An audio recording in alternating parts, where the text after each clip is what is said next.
মজা বৌমা সেমিতি চালাকি করে আমো ভাই ভাই ভিতরে ও সম্পর্ক রূপাচ্ছে রোটে কিনা তোমার কিছু নাই বাবু সে নাই ভাউজ মতে সব কইছন্তি ହେଲେ ତୋ ଭାଉଜ ଏଇଠିକି ଆସିଥିଲା ହେଲେ ସିଏ ଏବେ କୋଉଠି ର ଜେଲରେ ନମସ୍କାର ଆଜ୍ଞା କିନ୍ତୁ କାହିଁକି ତାର ଅପରାଧ କଣ ଥିଲା ଆଜ୍ଞା ପୁଅକୁ ମାରି ଦେଇଛି ମଉସା ଏଇଟା ମିଛ ମୋ ରାଧା ଏମିତି କାମ କେବେ କରିପାରିବନି ମିଛ କି ସତ ତମ ଘୋଡ଼ିକୁ ନଟା ଆରେ ମୁଁ ଯୋଉ ଯାହା ଶୁଣିଛି ଏ କଥା କଣ ସତ ନାଇଁ ଭାଇ ମୁଁ କିଛି କହିପାରିବିନି ତୁ ମତେ କିଛି ପଚାରେନି ପୁଅକୁ ମାରିଲା ଆଉ ତମେ ଆସିଛ ମତେ ମାରିବାକୁ ଏ ମଉସା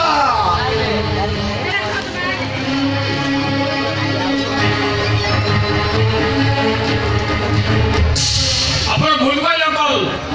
ଆପଣ ପୁଅକୁ ସେ ଭଦ୍ରମା ମାନନ୍ତି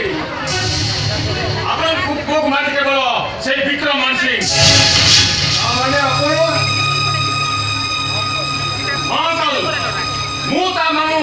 ନଟନାଗ ଛୁଆ ଛିଙ୍କାର ସବୁ ସତ କଥା ଆଦାୟ କରିସାରିଛି ତାକୁ ଭିତରେ ନେଇ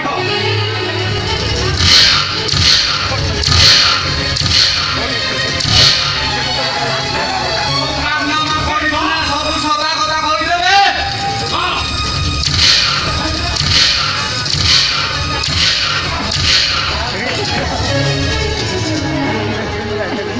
କହୁଛନ୍ତି କଥା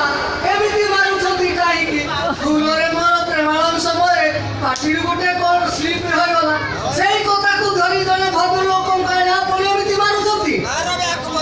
अरे सदा खाओ सदा खाना वाले से मार देवी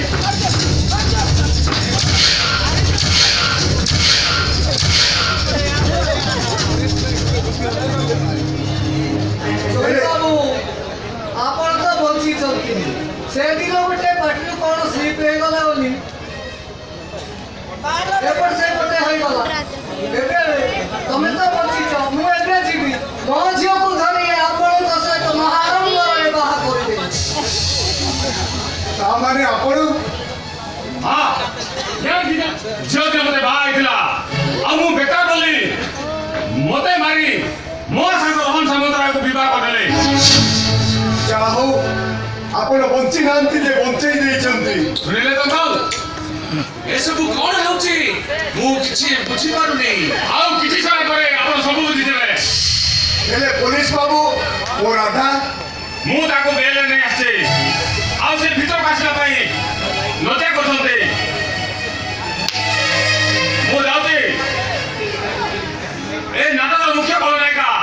रूबी और जस मानसिंह को धरिया पड़िबो ମୁଁ ଯାଉଛି ଭାଉଜ ଭିତରକୁ ନେଇ ଆସିବି